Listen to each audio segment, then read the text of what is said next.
V-Guard presents कौन जीत रहा है, को पावर्ड बाय सेंसोडाइन एंड विमल। बोलो जुबां केसरी। नारद राय ने समाजवादी पार्टी छोड़ दी है। अब सवाल ये उठ रहा है कि नारद राय के समाजवादी पार्टी के छोड़ने से पूर्वांचल के बचे सीटों पर जहां चुनाव होना है वहां क्या प्रभाव पड़ेगा। जिन सीटों पर सबसे ज्यादा चर्चा है उनमें बलिया, सलेमपुर, घोसी, गाजीपुर और बनारस है। बलिया में भूमिहार वोटरों की संख्या करीब करीब 1.5-2 लाख है और बलिया लोकसभा सीट की 3 विधानसभा सीटें ऐसी हैं जहां ये डिसाइसिव हैं। एक मोहम्मदाबाद, दूसरा फिफना और तीसरी सीट जो है वो बलिया सदर की है। यानी बलिया लोकसभा क्षेत्र के 3 सीटों पर भूमिहार मतदाताओं की संख्या अच्छी खासी है और सनातन पांडे और नीरज शेखर के बीच नेक टू नेक फाइट है। तो अगर बीजेपी का सहारा बनते हैं नारद राय तो भूमिहार वोटरों की जो संख्या है वो एक बड़ी मदद उनसे मिल सकती है बीजेपी को। हालांकि 2022 का चुनाव नारद राय समाजवादी पार्टी की टिकट पर वो हार चुके हैं। बावजूद इसके जहां नेक टू नेक फाइट है, अगर 8-10-12 हजार वोट भी ट्रांसफर करा पाने में सफल होते हैं नारद राय तो कहीं ना कहीं जो बीजेपी के कैंडिडेट हैं नीरज शेखर, उनके लिए एक बड़ी राहत हो सकती है। दूसरी सीट सलेमपुर की सीट है। सलेमपुर लोकसभा सीट की दो विधानसभा क्षेत्र हैं, एक सिकंदरपुर और जो दूसरी सीट है वो बांसडीह। इन 2 सीटों पर भी भूमिहार वोटरों की संख्या अच्छी खासी बताई जा रही है। वहां भी चूंकि नेक टू नेक फाइट है तो अगर वहां भी भूमिहारों का समर्थन मिलता है बीजेपी कैंडिडेट को तो कहीं ना कहीं रविंद्र कुशवाहा के लिए भी ये राहत भरी खबर है। घोसी में ओम प्रकाश राजभर के बेटे अरविंद राजभर की लड़ाई फंसी हुई है, उनकी प्रतिष्ठा दांव पर है। ऐसा कहा जा रहा है कि वो मुसीबत में हैं और हो सकता है कि उनको हार का सामना करना पड़े।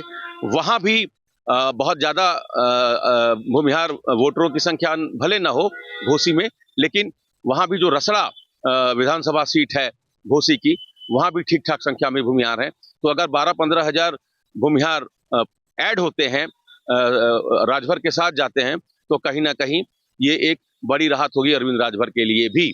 बनारस में भी चूंकि बनारस में पिछले 1.5 साल से हम देख रहे हैं कि जिस तरीके से प्रधानमंत्री जी का संसदीय क्षेत्र है, यहाँ सुरेंद्र सिंह ऐढ़े को संयोजक बनाया गया, जिस तरीके से यहाँ विद्यासागर राय महानगर अध्यक्ष हैं, धर्मेंद्र राय को एमएलसी बनाया गया, तो यहाँ 1.5-2 साल से ही ये कवायद चल रही थी कि भूमिहारों को एकजुट करने के लिए भूमिहार वोट को ध्यान में रखते हुए इस बात का भी ध्यान रखा गया कि अजय राय यहाँ से उम्मीदवार हैं, वो खुद भूमिहार समुदाय से आते हैं।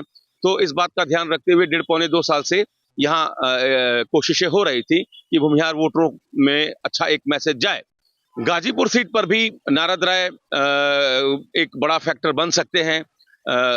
गाजीपुर में भी भूमिहार वोटरों की संख्या अच्छी खासी है, वहां भी नारद राय को घुमाने की योजना है। उन इलाकों में नारद राय बीजेपी के प्रचार के लिए जाएंगे जहां भूमिहार वोटरों की संख्या अच्छी खासी है।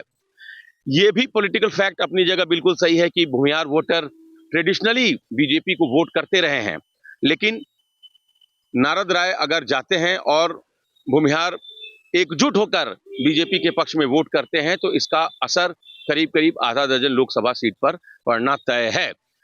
जिन सीटों पर पहले से ही भूमिहार उम्मीदवार हैं इंडिया गठबंधन की तरफ से, जैसे घोसी है वहां से राजीव राय चुनाव लड़ रहे हैं, वहां हो सकता है बहुत ज्यादा प्रभाव ना पड़े, लेकिन गाजीपुर, सलेमपुर, बलिया, बनारस, इन सीटों पर अच्छा खासा प्रभाव पड़ने जा रहा है, राजनीतिक विश्लेषक ये मान रहे हैं। तो 4 दशक से समाजवादी पार्टी से जुड़े हुए थे नारद राय, सपा छोड़कर वो अब बीजेपी में जा रहे हैं।